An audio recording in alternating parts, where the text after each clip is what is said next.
JD. Ang kwentong ito ay hango sa totoong buhay. Mula ito sa isa nating kabayan na itago na lang natin sa pangalang Luel. Taong 1989, Mindanao. Ulilang lubos si Luel mula pagkabata. Nakikituloy lamang sa kaanak na mahigit 2 dekada. Nagbibingi-bingihan sa husga't pagpapahiya. Mahabang panahon ang tiniis dahil kung aalis ay wala ring patutunguhan. Hindi naman siya sinasaktan sa pisikal na pamamaraan. Sadyang bunganga lamang ang kalaban. Nauunawaan din na ang tinutuloy ang tiyahin ay may malaking galit sama. Ito ang sinisisi sa pagkamatay ng ina niya na kapatid nito. Nang magkaroon ng sapat na ipon mula sa pagiging kargador, walang paalam na lumisan, pinuntahan ang lugar na sinasabi ng tiyahin na pugad ng ama. Wala siyang ideya kung bakit ito tinatawag na pugad. Gayunpaman, hindi pinansin dahil kung ano-ano ang lumalabas sa bibig nito lalo na kapag galit. Pagbaba sa lugar, hindi nakaligtas kay Luel ang masasamang titig ng kalalakian na nag-iinuman sa tabi ng daan. Binaba siya sa gilid ng kalsada ng sinasakyan tricycle. Ang sabi pa ng driver, matapang ang sikmura nito kung pumarito sa lugar. Nang makita ang manginginom, naintindihan ng binata ang ibig sabihin. Bata, parang naligaw ka yata. Saang sityo ka tutungo? Gusto mo bang iatid ka namin? O baka naman gusto mong uminom? Wika ng isa sa mga ito. Namumula na ang muka sa nilalaklak na lambanog.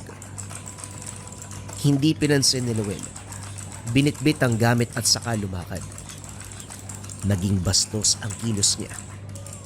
Bigla siyang napaubo matapos bigwasan. Hindi nakailag ng sunda ng suntok. Sunod-sunod na naging dahilan upang humandusay. Pinagtawanan habang tinatadyakan ng kalalakihan. Naalerto si Luel nang sinimulang halungkatin ng mga gamit. Marahas na binuksan ng bag sa pamamagitan ng balisong. Hindi magawang bawiin dahil kamuntikan siyang saksakin. Matagumpay nitong nakuha ang naipong pera at pagkain na sana'y pasalubong sa hindi pa kilalang ama.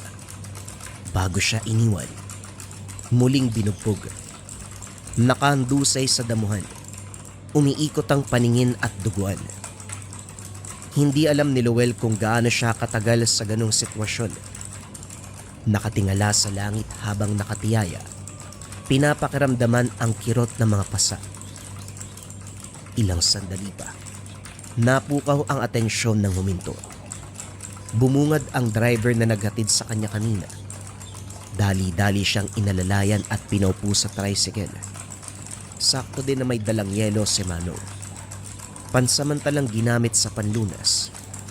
Nang mahimasmasan, dito nagkaroon ng pag-uusap. Iho, pwede mo akong tawagin sa pangalang Manong Joben. Ano pakay mo sa lugar na ito? Halata sa mukha mo, tubong syudad ka. Kaya nagtataka ako kung bakit ka nagpatid dito.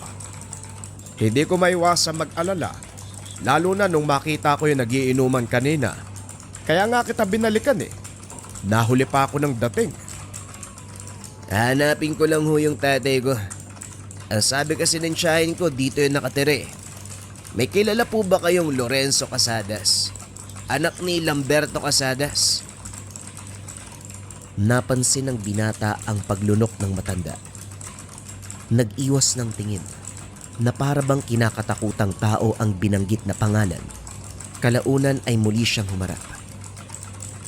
Kilala ko ang taong yan, pero hindi ko akalain na may anak pala siya. Sa katunayan, hindi nga ordinaryong... hindi. Pasensya na. Mas mabuting sa tatay mo mismo marinig ang katotohanan. Ano? Ihahatid ba kita sa kanya o ituturo ko na lamang ang direksyon? Nagpatid si Luel. Lumarga kagad. Matapos ang mahabang biyahe sa gitna ng gubat, narating ang nag-iisang tahanan na pinapalibutan ng puno ng kawayan. Sumalubong kagad ang ingay ng mga baboy at manok. Mula sa likod, lumabas ang lalaki. Matangkad, matipuno ang katawan. May kahabaan ng buhok na abot hanggang balikat. Mabalbas at may nakakatakot na titig. Si Manong Joben ang lumapit dito para ipaalam kung sino ang binata. Magandang umaga sa'yo. Hindi ako nandito para manggulo kaya kalmaan mo ang iyong sarili. Yung binata kasi hinahanap ka eh. Anak mo raw siya. Kilala ka. Hindi lang pangalan kundi pati apelyido. Pati ang tatay mo matagal nang namayapa. Tignan mo nga. Kilala mo ba siya? Tumitig ang lalaki kay Luel. Kalaunan may binulong kay Mang Joben. Nauna itong pumasok ng tahanan. Samantalang binalikan siya ng manong para tulungan sa mga gamit. Pagpasok sa loob, nahinto si Luel nang sumalubong ang mabigat na pakiramdam. Unti-unting sumisikip ang dibdib. Nawawalan ng hangin. Dali-daling dumungaw sa bintana para makahinga. Nang makabawi ay muling humarap. Sa puntong ito nakatitig na ang lalaki. Anak ka mo kita. Anong patunay mo? Hindi kaagad nakasagot si Luel dahil iniinda pa ang kakaibang pakiramdam. Naging malikot ang mga mata para hanapin kung saan nagmumula ang matapang na amoy. Kanina mabigat na pakiramdam lang, ngayon nadagdagan ng matinding samyo. Bukod dito, may naririnig na siyang mahinang bulong. Parang may mga taong nagsasalita ng sabayan. Ang kaso hindi malaman kung nasaan. Kinilabutan siya lalo na nang masulyapan si Lorenzo. Nang tumagal, ang mga mata nito ay nagbabaga. Sandali siyang napaiwas ng tingin. Nang binalikan ng sulyap, normal na ang mga mata ng lalaki. Binigyan siya ng tubig ni Manong Joben. Kagad nilagok. Sa kabutihang palad bumuti ang pakiramdam. Pinaupo siya at sinimulan ang formal na usapan. Pinaliwanag ni Luel ang buhay na narinig sa tiyahin. Hindi naabutan ng ina kung kaya't wala ring ideya. Habang sinasalaysay, nababanaag sa mukha ni Lorenzo ang lungkot. Nasusundan nito ang bawat kaganapang sinabi niya. Napapatingin sa tuwing babanggitin ang pangalan ng yumaong ina. Hindi naglaon ay pinatigil siya. Binigyan ng matutulugan. Iniwanan muna dahil may aasikasuing lakad. O paano ba yan? Hindi na ako magtatagal. Mamabasada pa ako para makakain eh. Huwag kung ano-ano yung gagawin mo dito ha. Para hindi ka pagsabihan ni Lorenzo. Kung may sasabihin siya, makinig kang mabuti. Kapag sinabi niyang wag ka talaga magpumilit. Anak ka nga niya, pero hindi siya kumikilala ng kadugo kapag nasagad ng pasensya. Tandaan mo yang mabuti. Napabuntong hininga si Luel. Binaling ang pansin sa bahay. Wala masyadong gamit. Ang makikita lang ay upuan, mesa, kagamitan pang kusina, higaan, mga tipikal na gamit sa bahay. Dumiretso sa kusina ang binata para tignan kung merong makakain. Kaso walang mahagilap ni isang butil ng bigas. Ang mga plato ay parang hindi pa ginagamit. Pinamugaran ng makapal na alikabok. Dahil sa gutom at uhaw, nagpa siya si Luel na maghanap ng tindahan. May kakarampot na pera namang naiwan sa bulsa. Ang problema, umabot sa malayo ang binata. Puro nagtatayugang puno lamang ang bumungad. Sinubukang hanapin ang dinaanan nila ni Manong Joben, kaso nga lang hindi niya makita. Naupo na lamang sa tabi, dahil kung lalakad pa ay lalong maliligaw. Tulalang pinapakinggan ang kumakalam na tiyan. Hindi naglaon. Napalingon na may marinig na boses. Gusto mo ba ng butas? Pampawi ng gutom. Ako nga pala si Enrico. Kilala ko ang tatay mong si Lorenzo. Wika ng isang lalaki. Binigay nito ang supot ng bayabas. Natakam si Luel nang makitang puro hinog. Kumain na rin siya. Nagsama ang dalawa ng mga sumunod na oras. Puro kwentuhan, pero maraming hindi naintindihan si Luel. May nakakalitong sinabi si Enrico, hindi na lamang pinansin. Sa isip niya, baka ganun lang magsalita ang Tagalugar. Hindi naglaon, nagkayayaang maglibot. Dinala siya ni Enrico sa batis. Sandaling nagtampisaw. Nanghuli pa ng isda na inihaw sa tabi. Pagkatapos nun, inimbitahan siya sa bahay na nasa hindi kalayuan. Kaso hindi tumuloy si Luel nang makaramdam ng kakaiba. Bigla siyang kinabahan.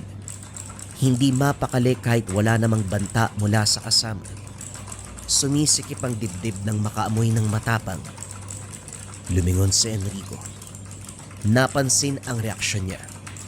Ikinagulat ang sinabi nito. Anak ka nga ni Lorenzo. Taglay mo ang katangian ng inyong lahi. Sayang nga lang dahil namuhay ka bilang tao. Pero hindi bali na. Ihatid kita pa uwi. Baka hindi mo matunto ng daan. Sumunod si Luel. Hinayaan niya itong mauna. Kaso nga lang hindi pamilyar ang dinadaanan. Dahil sa pagkaligaw kanina, tinandaan ng bawat daanan at siguradong iba ang direksyon na tinatahak. Pinakiramdaman si Enrico. Habang tumatagal nagiging dalawa sa paningin. Iniling-iling ang ulo para bumalik sa linaw, kaso unti-unting sinakop ng pagkahilo. Hindi naglaon. Dahan-dahang bumagsak ang katawan. Hindi na kinaya ang bigat ng ulo. Kahit nasa ganong kalagayan, nakikita pa rin ang mukha ni Enrico. Nakangisi.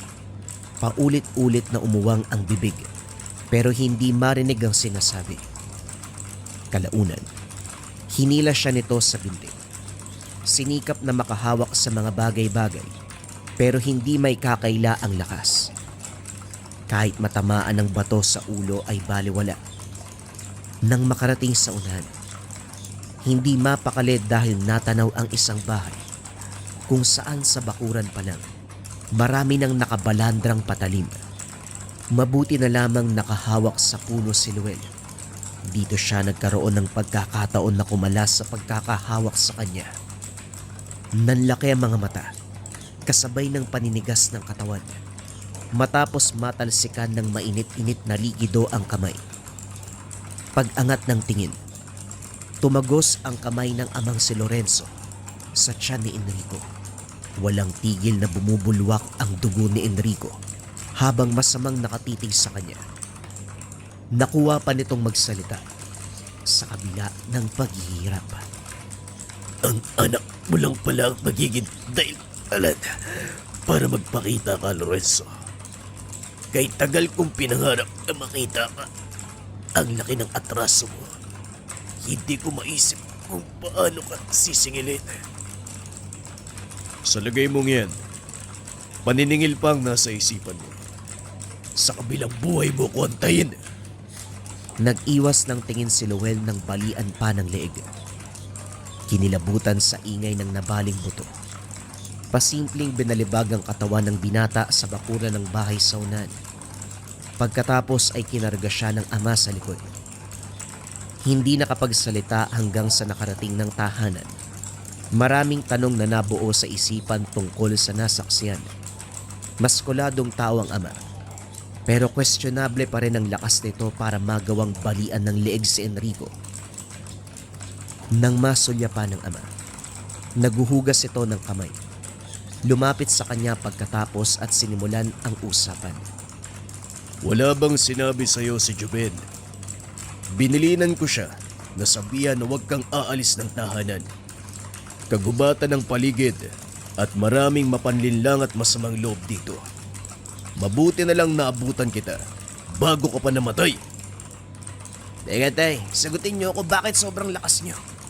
Pinugutan niyo si Enrico gamit lang ang kamay. Paano nangyari yun? Masyado kang pinalaki ng mahina. Simpleng pagbali lang ng ulo, namamangha ka pa. Sandaling natahimik si Luel. Hindi matukoy kung nagbibiro ba ang ama o hindi. Gayunpaman ay pinagpatuloy ang pagtatanong.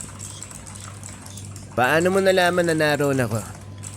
Ang sabi mo kanina, pupunta kang bayan dahil may aasikasuhin ka. Tapos sa oras na may balak si Enrico sa akin, bigla kang lumitaw. Tao ka ho ba? Napakunot ang noon ni Lemuel. Tumawa ng napakalakas ang ama. Naluwa pa ito kakatawa. Umayos lamang makaraan ang ilang sandali. Tao nga ba ako? Hindi ko rin alam eh. Ano ba sa palagay mo? Matapos magsalita, tumalikod na si Lorenzo. Naiwang nag-iisip ang binata. Hindi niya maintindihan kung tao ba ang ama o ibang nilalang. Ginawa niyang batayan ang lakas at kakaibang pakiramdam sa tahanan na pabigla-bigla na lamang bumibigat. May pagkakataon pa na nagbabaga ang mga mata at kung titignan ng matagal, makakaramdam ng pagkahilo. Sinubukan ni Luel na makisama sa ama lalo na ngayon na nasa iisang bubong. Nag-aantay lang din siyang kausapin ito. Natatakot siyang magsimula. Merong oras si Lorenzo na mapapatiklop kahit na sino. Makaraan ang ilang mga araw na pagtira sa lugar. Maraming kilos ang ama na pinagtataka ni Luel. Isa na dito ang paglabas sa hating gabi. Bumabalik naman ang tahanan pero bago yun, makakarinig siya ng halinghing. Para bang isang napakalaking aso na handa ng sumunggab. Pagkatapos nun ay bubukas ang pintuan ng tahanan. Papasok ang ama kasabay ng mabigat na presensya. Didiretso ito ng kwarto. Ni hindi man lang titingin sa kanya kahit magkasalubong. Pagsapit naman ng umaga, palaging nasa likod ang kanyang ama. Inaasikaso ang mga baboy at mga manok. Maraming inaalagaan. Dito rin napag-alaman na merong negosyo ang ama at si Manong Juben. Dumating ito na dala ang tricycle para kunin ang iilang biik na ibebenta sa bayan. Habang kinakarga ang mga ito, sinamantala ni Luel ang pagkakataon. Manong Juben, pwede ba akong sumama sa inyo? Nabuburyo na ako sa bahay na to eh. Gusto ko sanang makalanghap ng hangin dun sa bayan. Pwede naman. Pero magpaalam ka muna sa matanda. Matanda? Sinong matanda? Sino pa nga ba? Yung tatay mong si Lorenzo. Kung hindi mo na itatanong, mas matanda sa akin ang lokong yan. Pinagpala lang sa labas na anyo, kaya mukhang bata kung titignan. Magpaalam ka muna dahil lalarga na ako. Hindi na kailangan pang magsabi ni Luel. Tumango ang ama ng lingunin niya. Dali-dali siyang umangkas. Matagumpay na sumama kay Manong Juben sa bayan.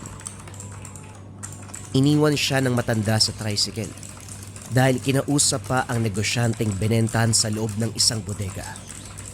Habang nag-iintay sa tabi, lumitaw ang manginginom na tinambangan siya sa araw na dumating sa lugar.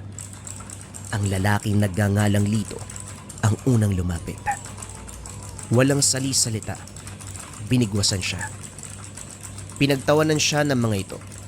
Hindi nakalaban ng pigilan ng dalawa. Sunod-sunod na ginawaran ng suntok sa muka. Dinuraan pa siya ng mga ito. Nang humandusay, tinadyakan. Natigil nang dumating si Lorenzo. Nanginginig na umatras, pero hindi nakaligtas sa hagupit ng kamao. Nasundan na lamang ng tingin ni Luel. Isa-isang tumilapon sa damuhan ng mga ito. Muling napanganga sa lakas ng ama. Totoo bang anak kita o nagpapanggap ka lang? Hindi ako makapaniwala dahil napakahina mo. Ang pulpul ng mga yun pero hindi mo nagawang lumaban.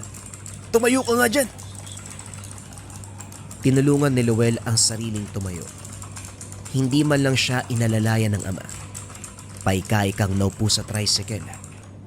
Nang dumating si Manong Juben, nagtataka ito dahil bugbog sarado ang mukha ng binata. Hindi na nakapagtanong pa nang utusan ni Lorenzo na magmaneho. Pagbalik ng tahanan, nagulat ang lahat ng maabutan ang grupo ng kalalakian. Parehong matatangkad, maskulado, may kilabot ang dating. Humakbang ang isa at tinuro si Lorenzo. Hoy Lorenzo, kalmaan mo lang ha. Idaan mo sa maayos na usapan. Huwag mong bigatan ng kamay. Hindi ito ang tamang oras para ipakita sa anak mo kung gaano kakarahas. Wika ni Manong Juben. Pero nakalapit na si Lorenzo sa mga lalaki. Nag-uusap ang mga ito. Hindi malinaw ang boses dahil may kalayuan. Pero batay sa galaw at reaksyon, lahat ay galit kay Lorenzo. Ilang sandali pa ang lumipas. Dumanak ang dugo sa bakuran. Nanlaki ang mga mata ni Luel habang sinusundan ng tingin ang bawat lalaking tumitilapon. Kamao ang gamit ng ama, pero tumatagos sa katawan ng kalaban. Kung matatamaan sa muka, tila basag ang bungo. Hindi nagtagal ay wala nang natira sa kanila. Naagaw ang atensyon ni Luel nang hilahin ni Manong Juben para papasukin ang bahay. Gayunpaman, nakuha niyang sumilip.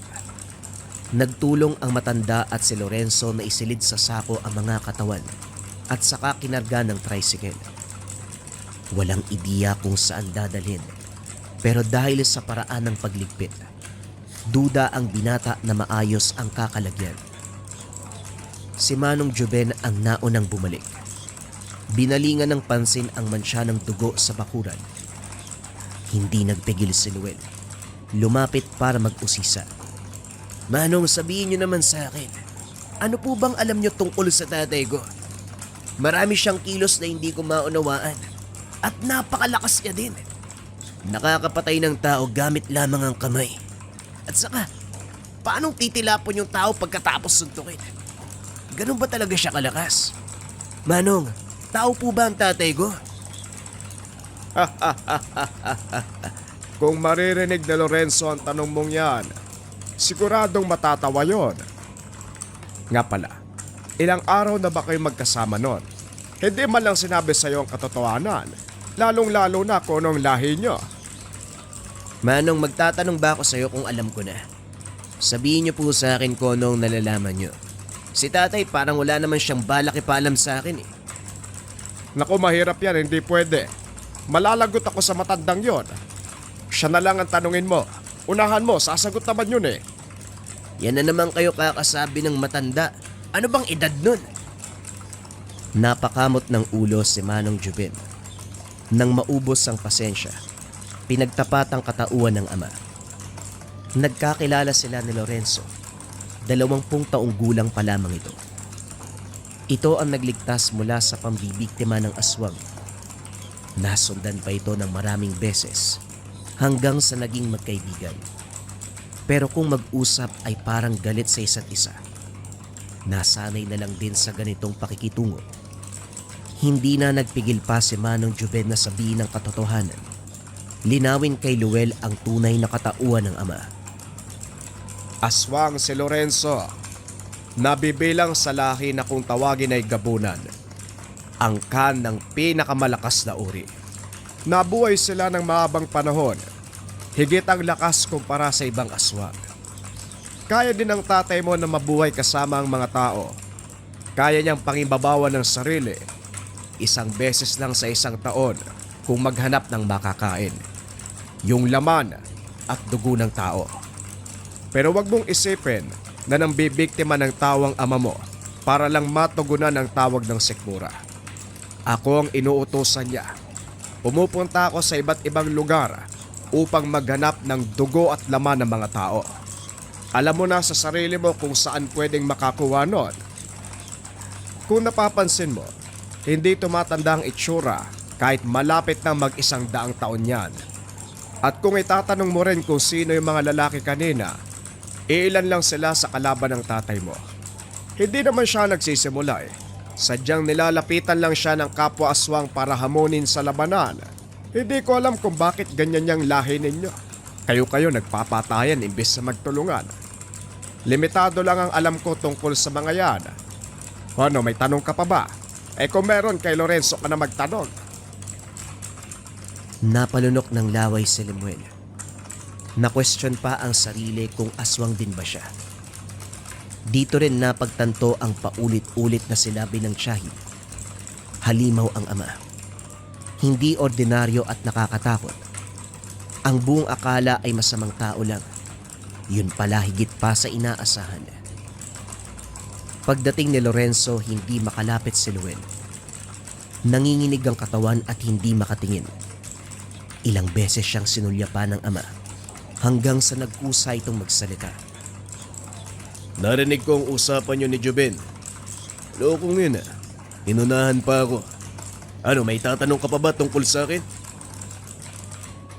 Nilabanan ni Noel ang pag-aalangan bago sumagot. May takot na malaman ang katotohanan. Kung aswang ka, posibleng aswang din ako? Hindi.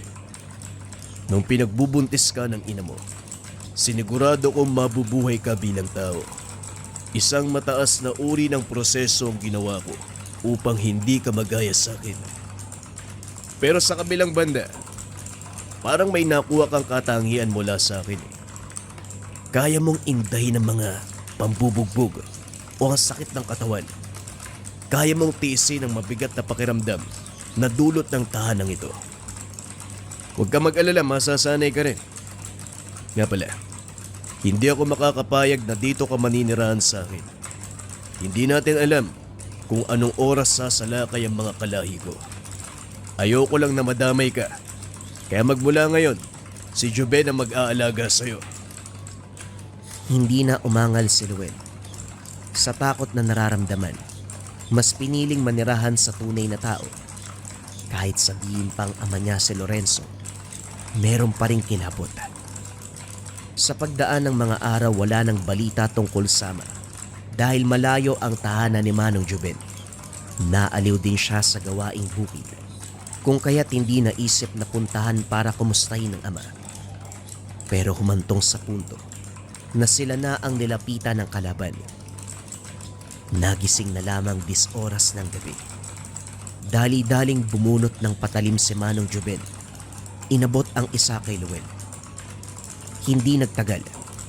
Lumitaw ang aswang sa harapan. Tumilapon ng matanda matapos makalmot sa muka.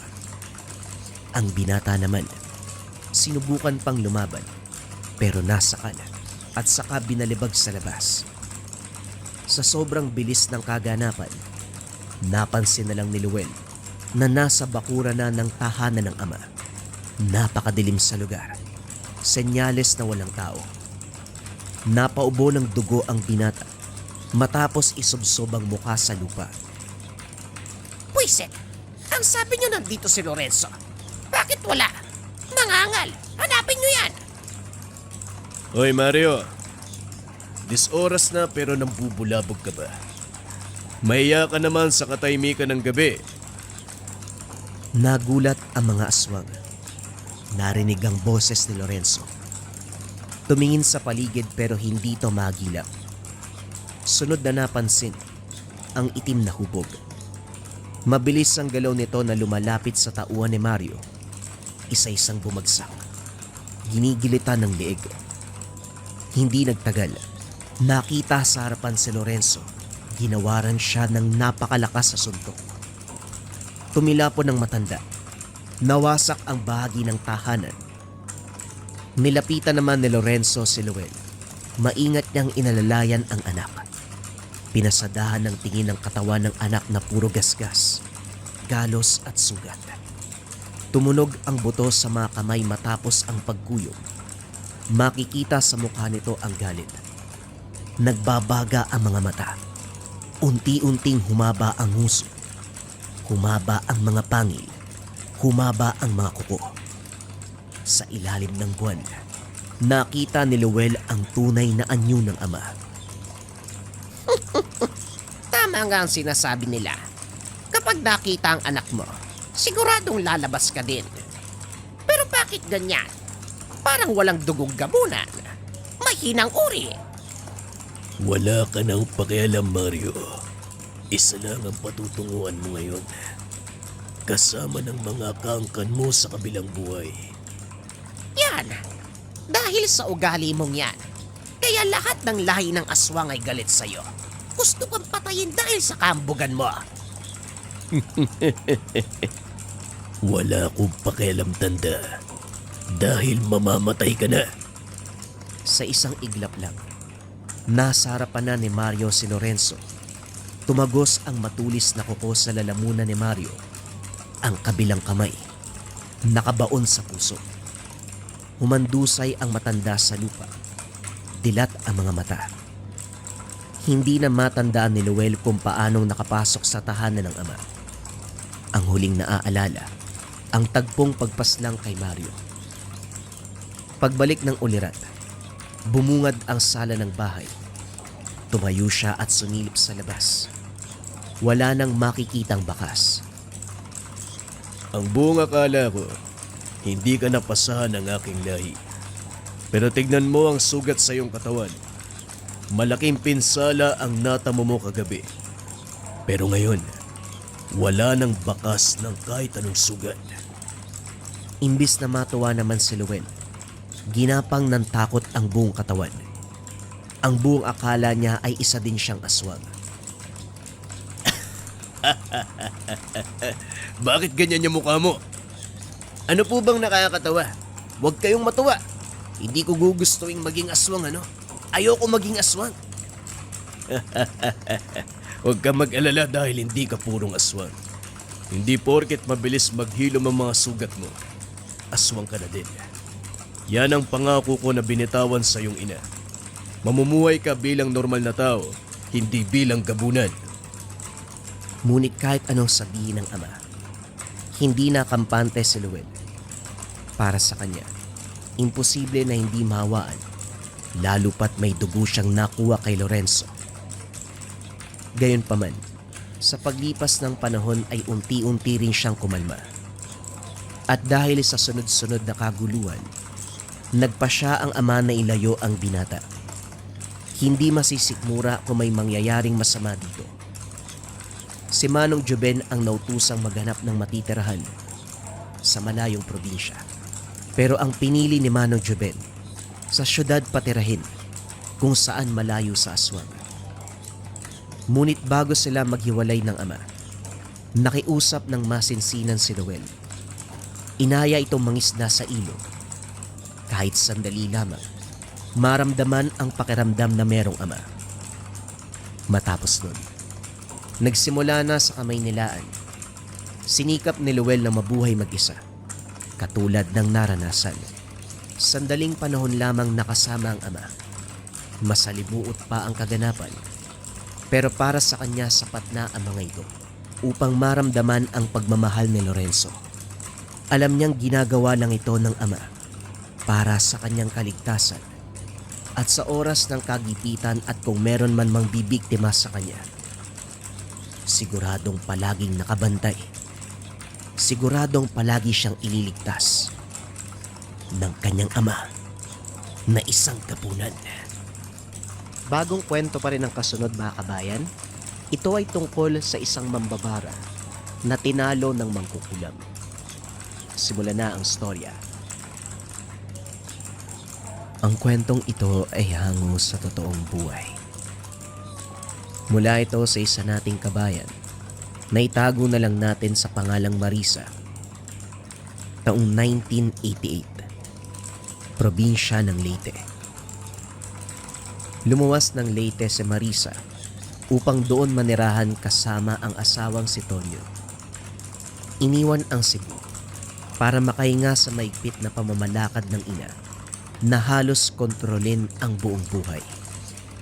Aminadong bata pa siya sa edad na 22. Maging ang pare na nagkasal sa kanila. Ilang beses nagtanong kung sigurado ba sa pagpapasya na magsama dahil ang kabiyak na si Tonyo, edad 25. Sa katunayan, tutol ang ina na si Aling Polina. Hindi nito nagustuhan ang napangasawang si Tonyo. Dayo ang binata pero masipag, maalaga at mabait. Maraming nagka-interes. Hindi lang ang mga dalaga, kundi maging ang matatandang dalaga.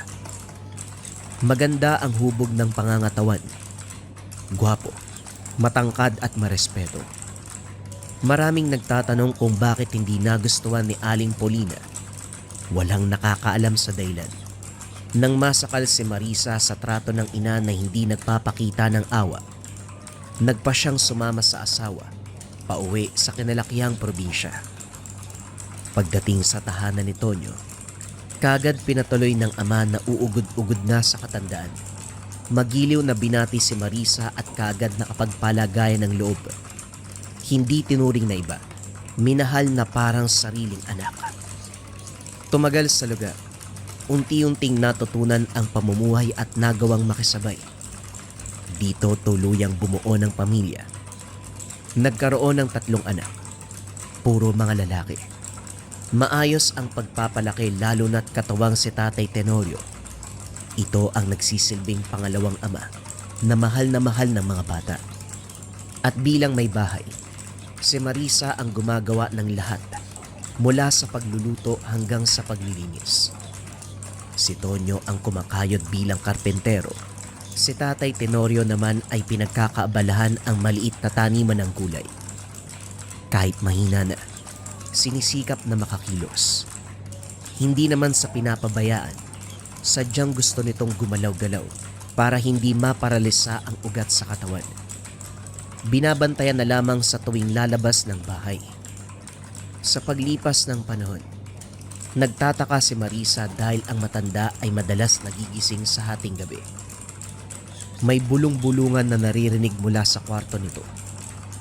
Kung sisilipin naman, nagmamadaling bumabalik sa pagkakahiga. Hindi lang isang beses nangyari, kundi halos gabi-gabi. Pinag-usapan nila itong mag-asawa. Si Tonyo na hindi masyadong binigyan ng kahulugan ang mga bagay-bagay. Sinabing baka dala lang ng katandaan. Hindi maiwasang maapektuhan ang pag-iisip. Pinagpalagay ni Marisa na ganon ang sitwasyon. Ayaw ding pag-isipan ng masama ang biyanan. Kinabukasan, lumuwas ng bayan si Tonyo para magtrabaho. Ang mga bata naman ay kanya-kanya sa pagpasok sa eskwelahan. Muli, si Marisa ang naiwan sa tahanan kasama si Tatay Tenorio. Nagpaalam siya na dadayo sa baybayin para makabili ng preskong isda. Tumango naman sa kanya ang matanda. Gayunpaman, hindi mapanatag si Marisa na iwanan itong mag-isa. Mababaka sa mga mata nito na may gagawin. Muli na namang naisip ang gabi-gabing kilos. Kamakailan lang, nahuling may kinakalikot habang sinasambit ang salita na mahirap maintindihan. Hindi malinaw kung ano dahil kagad itinatago na para bang ayaw nitong malaman ang palihim na gagawin. Pagkatapos sa baybayin ay nagmamadaling umuwi. Katulad ng hinala, naabutang abala sa kwarto si Tatay Tenorio. Narinig na sumasambit ng kung ano-anong salita. Kung tono ang papakinggan, masasabi ni Marisa na wikang Latin. Dahan-dahan siyang pumuslit pero natigilan nang biglang nahinto ang matanda. Mabilis ang mga kamay. Itinago ang mga gamit. Nakangiting humarap sa kanya. Ang bilis mo namang makabalik, Marisa. Kamusta? Wala bang paninda doon sa baybayin? Meron naman po, Tay. Nakasabay ko kasi si Aling Myrna. Umangkas po ako sa motorsiklo. Kayo po ba? Ano pong ginagawa niyo dyan? May hinahanda akong regalo para sa kaarawan ni Jobert. Dito natauhan si Marisa nang marinig ang tungkol sa panganay na anak. Kamunti ka nang makalimutan. Nawala ang pag-uusisa kay Tatay Tenorio upang tignan ang manukan kung may makakatay ba sa nalalapit na kaarawan. Naging abala na rin sa mga gawaing bahay pagkatapos. Napansing lumabas si Tatay Tenorio. Sinundan ng tingin ni Marisa. Nagtungo ito sa taniman, pero agaw pansin ang bitbit na bagay na binalot sa tela. Nang pagmasdan, nagukay ng lupa at inilibing doon. Nilagyan pa ng maraming bato upang hindi mahalukay ng asong ligaw. Pagkatapos nito, binalingan ng matanda ang pagtatabas ng damo. Sa pagsapit ng gabi, inantay ni Marisa na makatulog ang lahat. Nang siya na lamang ang gising, dali-daling nagpunta sa taniman para hukayin ang binaon ni Tatay Tenorio. Kaso nga lang, naabot na ang pinakadulo ng hukay pero walang nakita. Walang nakabaon. Nagtataka tuloy siya kung paanong nangyari. Nang masipat ang biglang pagliwanag sa bandang kusina, nagmamadaling bumalik ng tahanan.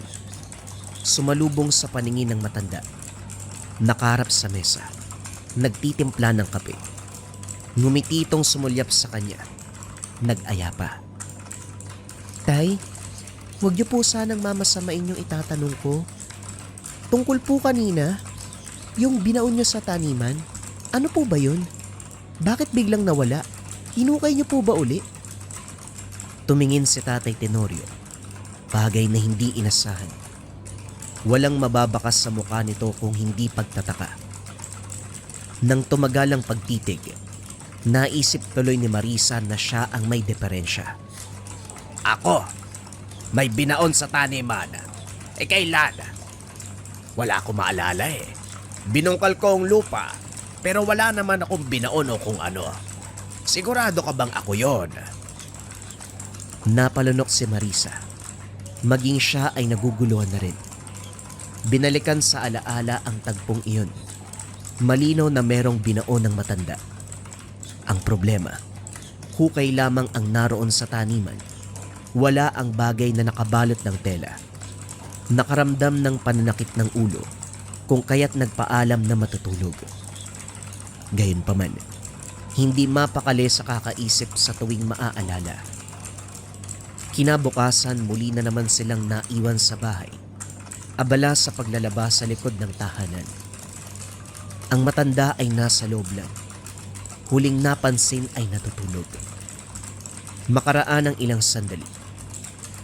Habang nagsasampay, narinig ang mahinang pagsambit ng salita. Nakakabit ang sampayan sa dingding ng kwarto, kung kaya't pagdating sa dulo naulinigan. Kuryosong sinilip sa butas, at dito malinaw na nasaksihan ang sikreto ni Tatay Tenorio. Nilalaro ang isang bubuyog. Nagwiwika ng Latin na para bang nag-uusap sila sa ganong paraan. At ang pinaka mas nakakaintriga, ang manika na gawa sa dayami na merong nakatusok na karayom. Makalipas ang ilang sandali, napatingin ito sa butas. Gulat na lumayo si Marisa. Nagmamadaling pumasok pero laking pagtataka. Nang maabutang natutulog sa higaan ang matanda, humihilik pa. Wala ring anumang kalat sa sahig o yung bote man lang na pinagsidlan ng bubuyog. Maging ang manika at karayom, hindi na mahagilap. Sinubukan itong gisingin, pero lumakas lamang ang hilik. Sa puntong ito, kinabahan si Marisa para sa sarili. Naisip na baka siya itong may mali. Binantayan ng kilos sa mga sumunod na oras. Nagtataka rin dahil bawat umaga merong bubuyog na dadaan sa bintana, papasok sa kwarto ng matanda. Naguluhan naman si Marisa. Naalala ang bubuyog na nakita nung nahuli si Tatay Tenorio at ang insektong kakapasok na ngayon. Dali-daling sinundan, pero lumusot lang muli sa bintana. Sa oras na ito, tulog pa ang matanda. Dumating si Tonyo makaraan ang ilang sandali. Kinausap ito tungkol sa napapansin sa ama. Walang reaksyon na makukuha dito, kundi pagtango lamang at pagsabi na baka dala ng katandaan. Uy Tonyo, bakit ka ba ganyan? Hindi ka ba nag-aalala para sa tatay mo? Kakaiba yung kilos niya oh. Hindi ko na nga maintindihan. Sumasakit na yung ulo ko kakaisip. Parang ako na tong nababaliw eh. Baka naman kasi napapasobra ka sa pag-iisip ng kung ano-ano. Marisa, matanda na si tatay. Maraming iniinda sa katawan, mahina na nga yan eh. Huwag bigyan ng kaulugan kung ano yung ginagawa niya. Uy Tonyo, dala ba ng katandaan kung meron siyang gamit sa pangkulam? Napansin ni Marisa ang paghinto ni Tonyo. Hindi ito nakatingin kagad sa kanya. Pero mababakas sa muka na merong nalalaman. Kalaunan, nagbuntong hininga. Umarteng normal lamang ang kondisyon ng matanda. Hindi naman mapakali si Marisa kahit anong pagpapaliwanag sa asawa. Hindi naiintindihan ng punto niya o sadyang ayaw lang siyang pakinggan. Bagay na dumagdag sa iisipin. Pagsapit ng hapon, kasalukuyang naghukay ng kamote si Marisa upang ipang merienda. Nang maabot ang bakas ng hukay na ginawa ni Tatay Tenorio, hindi makapaniwala dahil ngayon ay merong nakabaon. Isang garapon na merong patay na bubuyog. 3 ang bilang. Sunog ang iba't ibang bahagi ng katawan. Bakas ng butas na para bang daanan ng pagtusok. Dali-dali itong dinala sa tahanan, pero sa sandaling nakita ng matanda, kagad itong lumapit para bawiin iyon. Dito na sila nagkasagutan. Tayo maming nga po kayo. Ano bang ginagawa niyo? Mangkukulam ka ba? Hindi. Hindi ako mangkukulam. Ayoko lang na kinukuha mga gamit na tinapon ko na. Ibabaon ko ulit ito. Hinarangan ni Marisa ang matanda bago pa makalabas. Tinulak siya nito, pero nahawakan sa braso. Hinila papasok at saka sinarado ang pintuan. Sino ang kinulam nyo? Mangkukulam kayo, tatay. Ano bang hindi namin alam sa inyo? Matagal na tayo nagsasama sa iisang bubong pero May ugali ako na uubusan kagad ng pasensya kapag ito na ang pinag-uusapan. Marisa, nakikiusap ako. Tumabi ka. Dahil kailangan may dispatcha ang bagay na to bago pa merong maapektuhan. pinigilang mabuti ni Marisa ang matanda. Sa hindi inaasahan, malakas na naitulak, dahilan para mabagok ang ulo sa pulidong dingding. Kagad itong nawalan ng malay. Sa kabutihang palad dumating si Tonyo, kung kaya't dali-daling nadala sa ospital. Comatose ang resulta ng pagsusuri at kinakailangang manatili sa ospital ang matanda. Nagpaliwanag si Marisa kay Tonyo. Hindi naman siya sinisi. Sa pagmamasid sa reaksyon ng asawa, parang may pinipigilang maisiwalat. Hindi na napag-usapan pa ang tungkol dito dahil pinauwi siya para asikasuhin ang mga anak. Ilang araw pa ang lumipas. Wala pa ring malay si Tatay Tenorio. Ang sabi ng doktor, kailangan mas masuri pa ito na maigi. Nang magkaroon ng pagkakataon na makausap si Tonyo, kinumpronta ito tungkol sa ama. Tonyo, parang may gusto kang sabihin ah. May alam ka ba sa palim na ginagawa ni tatay? Mangkukulam ba siya? Matagal bago nakasagot ang asawa. Panay buntong hininga. Umiiwas ng tingin. Kalaunan ay hindi na nilihim ang katotohanan. May alam si tatay sa kaliwa, pero matagal na siyang tumigil. Ngayon ko lang nalaman na bumalik siya dahil sinabi mo. Pero sigurado ko ba nagre-ritual si tatay? Baka naman sinisilip niya lang ang mga gamit. Hindi makapaniwala si Marisa sa narinig. Napapatanong kung bakit hindi siya sinabihan. Para kay Tonyo, hindi importante ang bagay nito dahil batay sa pagkakaalala. 10 taong gulang nang huling ginamit ng ama ang kakayahan sa panghulam. Hindi ito ang tipo na basta lamang mambibiktima. Pumipilit. Saka lang magre-ritual kung ang patutungkulan ay nararapat patawan. Sa kalagitnaan ng pag-uusap, napalingon ng dalawa ng sumigaw ang panganay na si Jobert. Pagtingin, lumobo ang kulay ube na tiyan. Nang hina ang mag-asawa nang makita ito. Maging ang dalawang anak ay hindi makapaniwala. Hindi lang paglobo ng tiyan ang nangyari. Nagkaroon din ng komplikasyon ang pagtatae na dugo at laman ang inilalabas. Napapabuntong hininga na lamang ang mag-asawa dahil hindi pa tapos ang problema kay Tatay Tenorio. Meron na namang nadagdag. Sa paglipas ng mga araw, lalo pang lumala ang kalagayan ni Jobert. Nakaiga na lamang ito at walang tigil sa pag-iyak dahil sa sitwasyon. Samot-sari ang nararamdaman. Sinisi ni Maria si Tonyo sa ideya na posibleng si Tatay Tenorio ang nasa likod nito. Paminsan na ring binanggit ng matanda ang pangalan ni Jobert noong nahuling may ginagawa. Marisa, maghinay-hinay ka. Dahil tatay ko ang pinagsasalitaan mo ng masama. Konting respeto naman. Nasa ospital na nga siya. Pinararatangan mo pa. Kasi posible naman talaga. Alam kong tatay mo siya, pero naging tatay ko na rin siya simula nang sumama ako sa'yo. Huwag kang magbulag-bulagan. Anak natin ang naaagrabyado dito. Paano kung tatay mo ang kumulam sa anak natin? Maaati mo ba yun? Naiiyak si Tonyo habang nakatitig sa kalagayan ng anak. Huwag kang mag-alala. Babalik ako ng ospital at tatanungin si Tatay Tenorio kapag nagkamalay na. Maghanap din ako ng manggagamot sa bayan. Hindi nakakayanin ko idudulog pa sa ospital si Jobert. Hindi pa nga nakakalabas ng ospital si tatay. Lubog na tayo sa utang. Nang lumuwas ng bayan ng asawa ay sumunod si Marisa. Nawalan siya ng tiwala dito sa ideya na baka pwedeng takpan ng ama at gumawa ng ibang rason para makalusot. Sa pagkakataong ito nagkamalay si Tatay Tenorio. Ang kaso hindi pa nakakapagsalita. Pero panay ang turo sa pintuan. Gusto nang lumabas.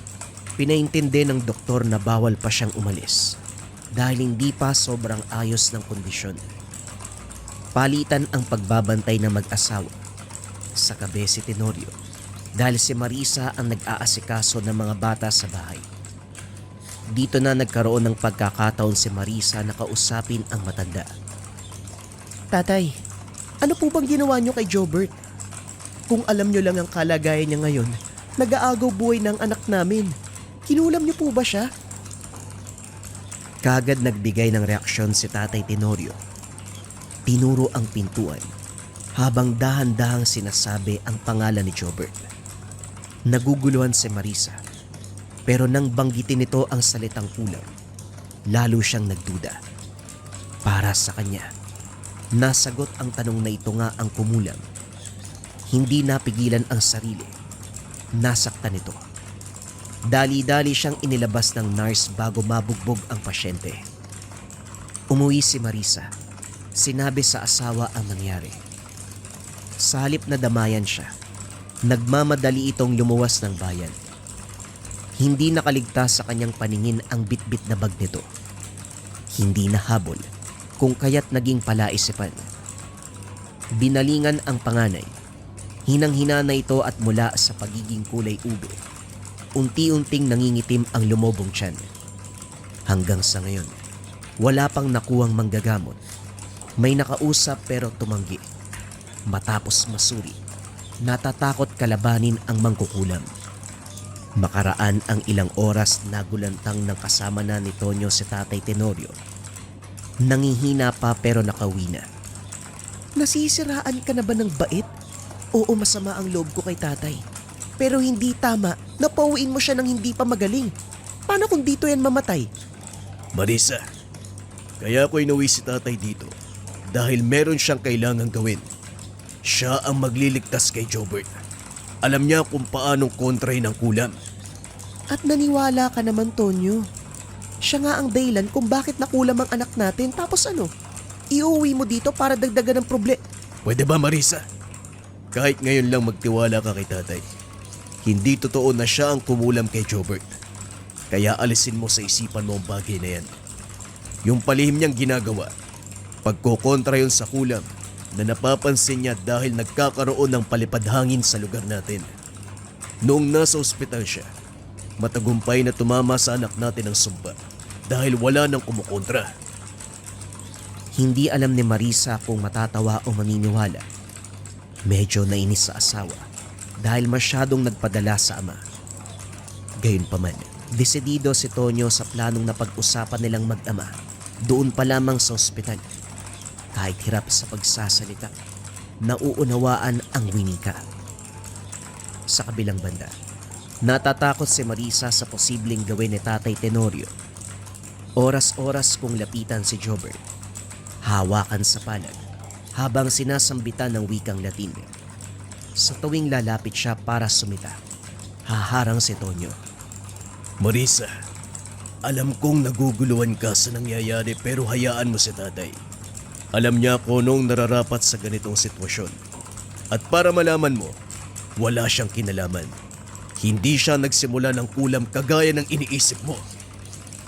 Tonyo, kapag nalaman kong kinakampihan mo si tatay, patawarin ako ng may kapal sa posible kong gawin sa'yo. Pag natapos ang lahat ng kaganapan, siguradong mauunawaan mo rin. Pero sa ngayon, hayaan mo si tatay na gamutin si Jobert. Dahil siya lang ang makakatulong sa anak natin. Walang nagawa si Marisa kung hindi hayaan. Binabantayan na lamang sa tuwing papasok ng silid si Tatay Tenorio. Sa puntong ito may ginagawang ritual ang matanda.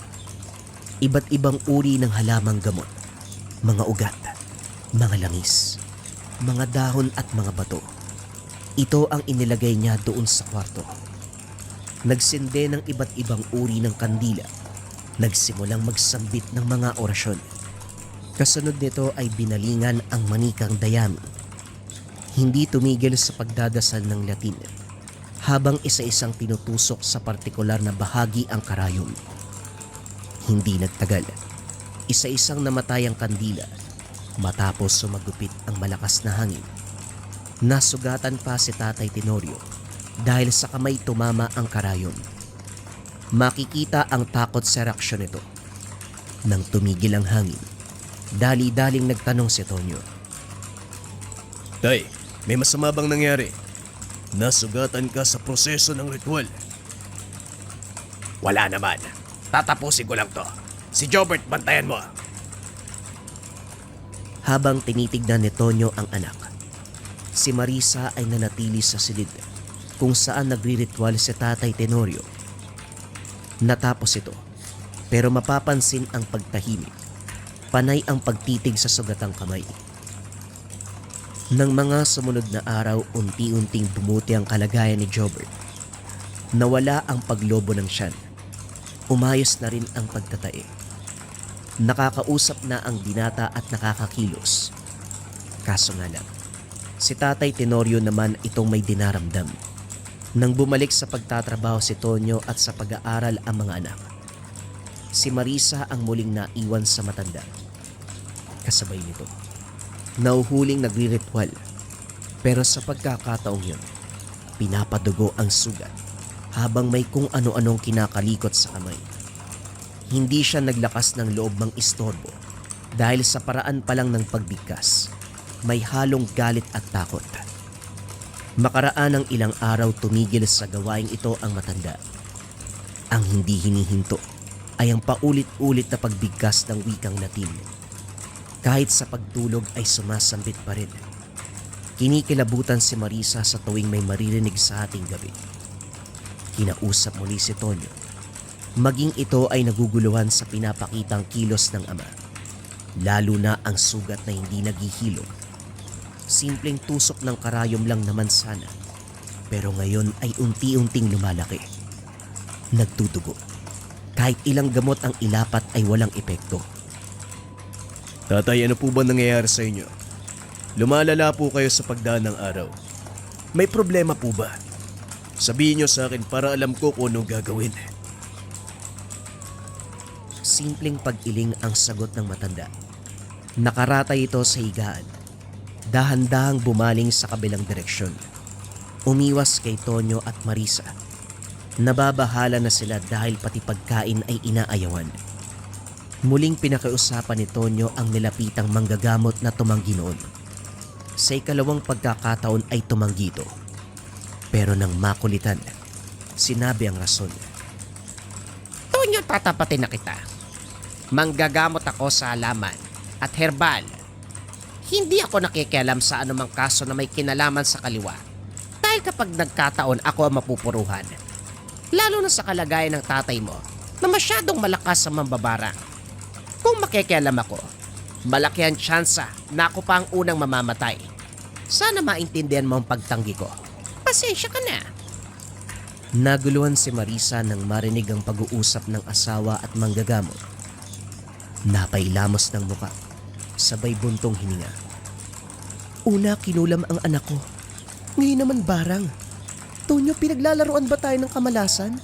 Kulam tapos ngayon barang? Hindi ko rin alam, Marisa. Naguguluhan din ako sa sitwasyon eh. Maging ang manggagamot sa lugar na duduwag na gamutin si tatay. Naghihingalo na nga siya eh. Kung kaya pang gamutin si Tatay Tenorio, dalhin natin siya sa Cebu. Yung kaklase ko noon eh. Yung tatay niya albularyo. Matunog ang pangalan niya pagdating sa ganitong usapin. Dali-daling lumuwas ang mag-asawa. Dala si Tatay Tenorio. Dumiretso sa tahanan ng nasabing albularyo. Unang bungad pa lamang, napabuntong hininga na si Mang Pitoy. Akalain mo nga naman, ang isang batikang mambabarang, tinamaan naman ng kulam. Hindi rin pwedeng balewalain dahil malakas ang mangkukulam. Sandali lang, taga Leyte kayo, hindi ba? Ang layo naman ng nangkulam sa inyo. Talagang nandito pa sa Cebu. Nandito po sa lugar yung mangkukulam? Paano po nangyari yun? Komplikado ang sitwasyon ninyo dahil may kinalaman ng pamilya mo, iha. Pasensya ka na kung masyadong diretsyo ang pagsasalita ko. Kasi totoo naman eh. May kinalaman ng pamilya mo sa nangyayari sa matandang ito. Nagkatinginan si Marisa at Tonyo. Napapaisip ang dalawa habang inaasikaso ng albularyo sa loob ng tahanan si Tatay Tenorio. Hindi makapaniwala si Marisa. Walang pag-aalangan na umuwi ng tahanan at saktong pagbukas ng pintuan ng kwarto ng ina, naabutan niya ito sa kalagitnaan ng ritual. Nang hina ng masipat sa bawat sulok ang mga kagamitan sa pangkulam. Sa sobrang dami, masasabi ni Marisa na nandito na ang lahat-lahat. Sa kabilang banda, gulat na nakatitig ang ina nang makita siya. Marisa, bakit ka biglang bumalik dito? Hindi ka man lang nagpasabi. Kailan ka pa natuto sa ganitong gawain, Nay? Masama ang ugali mo pagdating sa mga bagay-bagay na hindi mo gusto. Pero hindi ko akalain na aabot ka sa ganito. Ikaw ang kumulam kay Tatay Tenorio pati sa anak ko. Napalunok ang matanda. Tumayo at hinarap ang anak. Masisisi mo ba ako kung gusto ko lang bawiin ang pinakamamahal kong anak? Sinabihan kita noon pa man na darating ang araw na babalik ka sa akin. Hindi ko lang inasahan na ganito kaaga. Kung nagsabi ka lang sana, hindi mo makikita to. Hindi ka talaga nakonsensya. Hindi ka ba nagsisisi sa ginawa mo? Kilabutan ka naman, Nay. Apo mo ang kinulam mo. Maging ang tatay ng asawa ko, dinamay mo pa. Ang sama ng ugali mo. Masama na kung masama. Ginawa ko lang ang lahat ng nararapat bilang ina. Kahit magtulungan kayo, wala kayong magagawa. Ibuburol mo ang matandang yon at ako pa ang una mag-aabot ng abuloy. Wika ng ina, sabay bato ng perang papel.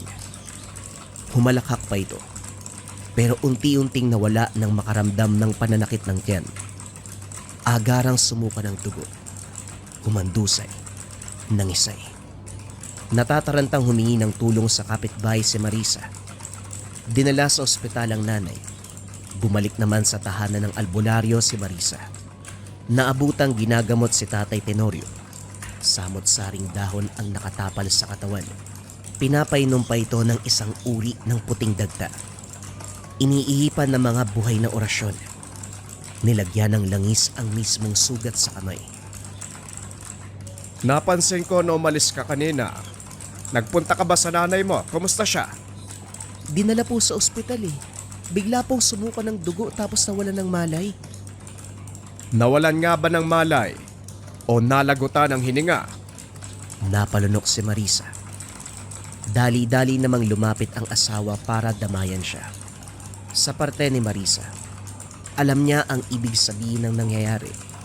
Sadyang natatakot lang siya na aminin na kamatayan ang kinahantungan ng ina. Nakita sa tahanan ng albularyo ang mga gamit na posibleng ginamit nito upang ibalik ang kulam sa nanay. Sa paglipas ng ilang sandali, bumuti ang pakiramdam ni Tatay Tenorio. Dito lang nagpaalam si Marisa para alamin ang kasalukuyang kalagayan ng ina.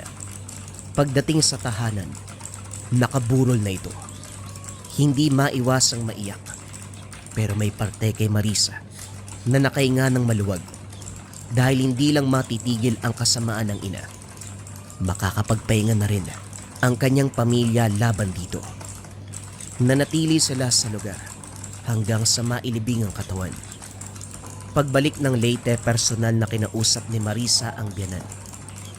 Ligtas na sa banta ng kulam, pero pumalit ang panghihina ng katawan, buhat ng katandaan. Nagkaayos ang mga ito matapos mapatawad ang isa't isa. Sa nangyaring insidente, kahit tapos na hindi pa rin makapaniwala si Marisa sa natuklasan sa ina. Aminadong masama ang ugali nito, pero hindi inakalang aabot sa ganong gawain. May parte sa kanya na nagsisisi dahil naisip na ang pag-iwan dito ang nagtulak para pasukin ang kulam. Gayunpaman, wala nang magagawa. Nangyari na ang dapat mangyari. Sa kabilang banda, labis ang pagpapasalamat kay Tatay Tenorio dahil niligtas ang mga anak gamit ang lihim na karunungan. Nasagot na ang mga katanungan sa kahina-hinalang kilos. Ito pala ang sekretong pagre-ritual upang mailigtas ang kanyang pamilya. Masakit man isipin na humantong sa ganito. Kinakailangan pang merong mamatay. Pero nagpapasalamat pa rin ang lahat.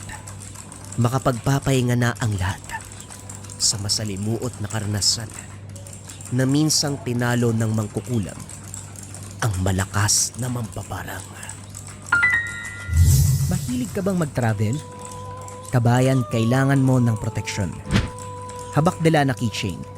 Proteksyon sa paglalakbay, iwas disgrasya, kontraligaw, kontrabate at usog ng mga elemento. Higit sa lahat, kontra lason. Lason sa titig, lason sa tapik, palipad hangin, tubig inumin, pagkain. Kaya kung meron kang travel sa malayong lugar or palagi kang nasa biyahe, kailangan mo tong Habak Dela na Keychain Protection. Kung interesado ka, i-search mo lang ang shop ng Lika Merchandise.